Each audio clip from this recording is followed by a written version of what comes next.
अगर आप इंडिया से विदेश पैसे भेजते हैं, चाहे बच्चे की फीस हो, कोई मेडिकल इलाज हो, इन्वेस्टमेंट हो या फैमिली को सपोर्ट करना हो, तो वीडियो आपके लिए बेहद ज़रूरी है।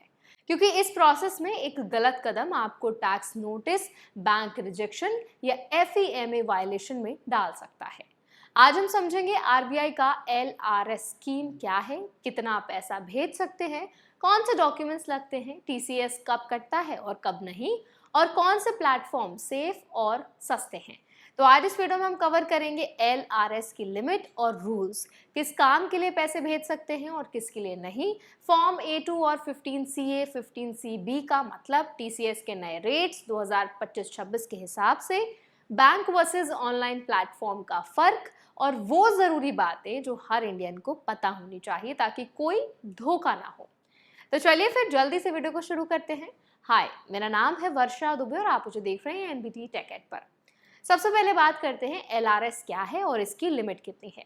आरबीआई यानी रिजर्व बैंक ऑफ इंडिया ने 2004 में एक स्कीम शुरू की जिसका नाम है लिबरलाइज्ड रेमिटेंस स्कीम यानी LRS। इसी स्कीम के जरिए कोई भी रेजिडेंट इंडियन एक फाइनेंशियल ईयर में यानी अप्रैल से मार्च के बीच मैक्सिमम $2,50,000 विदेश भेज सकता है। ये लिमिट पर पर्सन है, पर फैमिली नहीं। मतलब अगर घर में 4 लोग हैं तो चारों अपनी अपनी लिमिट यूज कर सकते हैं। यहाँ तक कि माइनर बच्चे भी इस स्कीम के अंडर आते हैं, लेकिन उनके लिए गार्डियन को फॉर्म साइन करना होता है। एक बात जो बहुत लोग नहीं जानते, अगर आपने एक बार $2.5 लाख की लिमिट यूज कर ली और उसमें से कुछ पैसा वापस इंडिया आ गया तो भी वो लिमिट दोबारा नहीं मिलती। रिपेट्रिएटेड अमाउंट लिमिट को रीसेट नहीं करता, और अगर बिना आरबीआई की परमिशन के आपने इस लिमिट से ज्यादा पैसे भेजे तो ये FEMA वायलेशन माना जाएगा, जिसमें जुर्माना और कानूनी कार्रवाई हो सकती है। अब बात करते हैं किस काम के लिए पैसे आप भेज सकते हैं। LRS के अंडर कुछ स्पेसिफिक पर्पसेस हैं जिनके लिए पैसे भेजना अलाउड है। इनमें आते हैं बाहर पढ़ाई, मेडिकल ट्रीटमेंट, ट्रैवल, रिलेटिव्स को गिफ्ट या मेंटेनेंस, विदेश में प्रॉपर्टी या शेयर्स खरीदना और बिजनेस पेमेंट्स। लेकिन कुछ चीजें सख्त मना है, बैंड है, जैसे लॉटरी टिकट्स खरीदना, फॉरेन एक्सचेंज मार्केट में ट्रेडिंग करना या ऐसे किसी देश में पैसे भेजना जिसे FATF ने नॉन कोऑपरेटिव डिक्लेयर किया हो। अगर किसी को टेररिस्ट एंटिटी माना गया हो तो उसे पैसे भेजना तो बिल्कुल इलीगल है।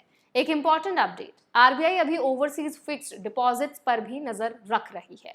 दिसंबर 2025 की रिपोर्ट के मुताबिक आरबीआई ये प्लान कर रही है कि LRS से भेजे गए पैसों को विदेश में FD के रूप में पार्क करने पर रोक लगाई जाए।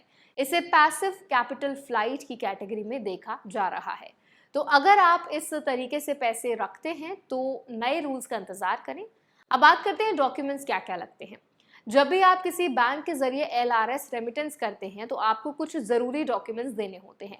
पहला है फॉर्म A2। ये एक आरबीआई का प्रिस्क्राइब्ड फॉर्म है जिसमें आप डिक्लेयर करते हैं कि पैसा क्यों भेजा जा रहा है, कितना भेजा जा रहा है और कहाँ जा रहा है। ये FEMA कंप्लायंस का सबसे कोर डॉक्यूमेंट है। फॉर्म A2 में पर्पस कोड सही भरना बहुत जरूरी है। अगर पर्पस और डॉक्यूमेंट्स मैच नहीं किए तो बैंक ट्रांसफर रिजेक्ट कर सकता है। दूसरा है फॉर्म 15CA और फॉर्म 15CB। फॉर्म 15CA एक ऑनलाइन डिक्लेरेशन है जो आप इनकम टैक्स डिपार्टमेंट को देते हैं कि फॉरेन रेमिटेंस हो रही है। फॉर्म 15CB एक चार्टर्ड अकाउंटेंट द्वारा दिया गया सर्टिफिकेट है जो कंफर्म करता है जो टैक्स लागू था वो चुकाया जा चुका है। ये दोनों फॉर्म्स तब जरूरी होते हैं जब रेमिटेंस टैक्सेबल नेचर की हो। HDFC, ICICI जैसे बैंक्स ने इनको डिजिटल कर दिया है, लेकिन SBI जैसे बैंक्स में अभी भी फिजिकल फॉर्म देना पड़ता है कुछ केसेस में। इसके अलावा जो भी पर्पस हो उसके हिसाब से सपोर्टिंग डॉक्यूमेंट्स भी देने होते हैं। एजुकेशन के लिए यूनिवर्सिटी एडमिशन लेटर, मेडिकल के लिए हॉस्पिटल एस्टिमेट, प्रॉपर्टी के लिए परचेज अग्रीमेंट, पैन कार्ड हर केस में जरूरी है। TCS का सच क्या है, कब कटता है, कितना कटता है, उस पर बात करते हैं। तो देखिए, TCS यानी टैक्स कलेक्टेड एट सोर्स, ये एक एडवांस टैक्स है जो आपका बैंक आपसे कलेक्ट करता है जब आप LRS के अंडर पैसे भेजते हैं। ये कोई एक्स्ट्रा चार्ज नहीं है, इसे आप अपनी इनकम टैक्स रिटर्न में क्लेम करके वापस पा सकते हैं। बजट 2025 में एक बड़ा बदलाव आया।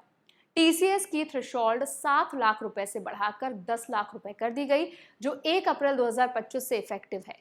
इसका मतलब है कि अगर आप एक साल में 10 लाख रुपए तक विदेश भेजते हैं तो कोई टीसीएस नहीं कटेगा।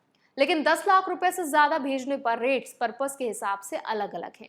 एजुकेशन के लिए अगर लोन किसी रिकॉग्नाइज्ड फाइनेंशियल इंस्टीट्यूशन से लिया है जो इनकम टैक्स एक्ट के सेक्शन 80E के अंडर क्वालिफाई करती हो तो टीसीएस बिल्कुल जीरो है।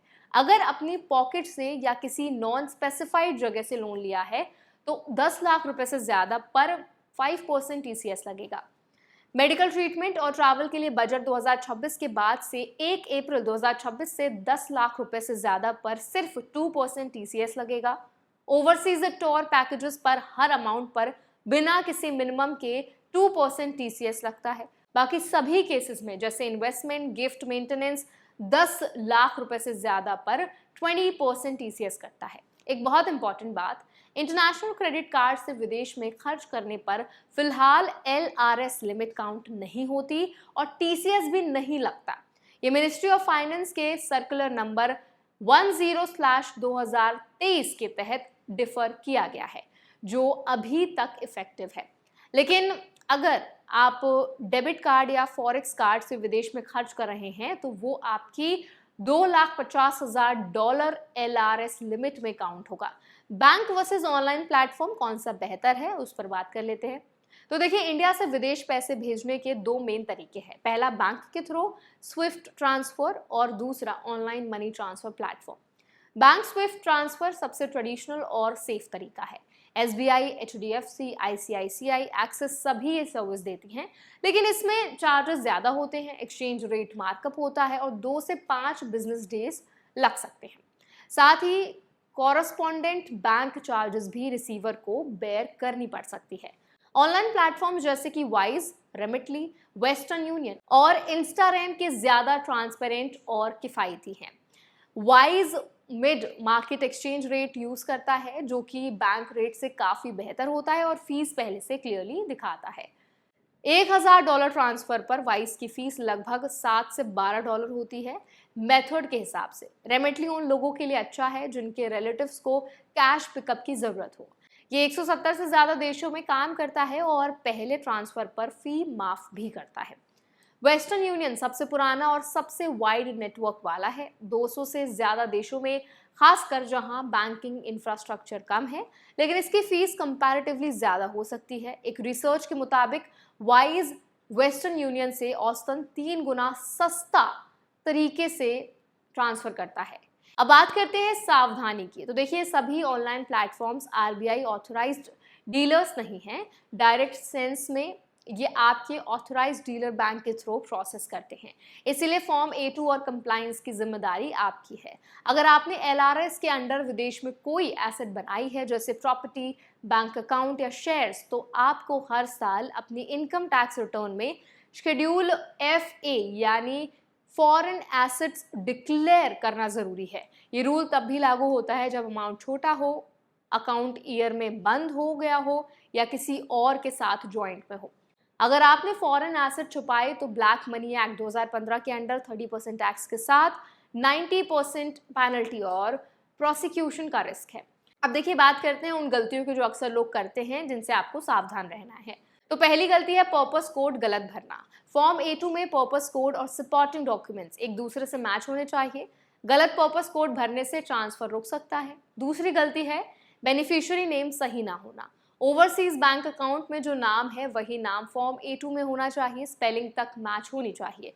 तीसरी गलती है साल की लिमिट ट्रैक ना करना। कई लोग अलग अलग पर्पसेस में छोटे छोटे ट्रांसफर करते रहते हैं और लिमिट $2.5 लाख पार हो जाती है। बैंक्स आरबीआई को क्वार्टरली रिपोर्टिंग करते हैं। चौथी गलती है टीसीएस रिक्लेम ना करना। बहुत लोग टीसीएस कट जाने के बाद आईटीआर में क्लेम करना भूल जाते हैं। ये पैसा फॉर्म 26AS में दिखता है और आप इसे रिफंड के रूप में पा सकते हैं। पांचवी गलती है अनरेगुलेटेड प्लेटफॉर्म यूज करना। हमेशा आरबीआई ऑथराइज्ड डीलर्स या रजिस्टर्ड प्लेटफॉर्म से ही ट्रांसफर करें, किसी इनफॉर्मल हवाला चैनल से बचें। ये FEMA और PMLA दोनों के अंडर इलीगल है। इंडिया से विदेश पैसे भेजना अब पहले से ज्यादा आसान हो गया है। LRS की 10 लाख रुपए की TCS फ्री लिमिट, बजट 2026 के रिड्यूस्ड रेट्स और डिजिटल प्लेटफॉर्म की वजह से, लेकिन साथ में रूल्स भी हैं और उन रूल्स को फॉलो करना आपकी लीगल और फाइनेंशियल सेफ्टी के लिए बहुत जरूरी है। तो आई होप आज का जो एक्सप्लेनर है वो आपके लिए हेल्पफुल रहा होगा। अगर एक्सप्लेनर आपको पसंद आया तो उसको लाइक करें, शेयर करें। ऐसे और एक्सप्लेनर वीडियोस के लिए हमारे चैनल NBT Tech Ed को भी जरूर सब्सक्राइब करें।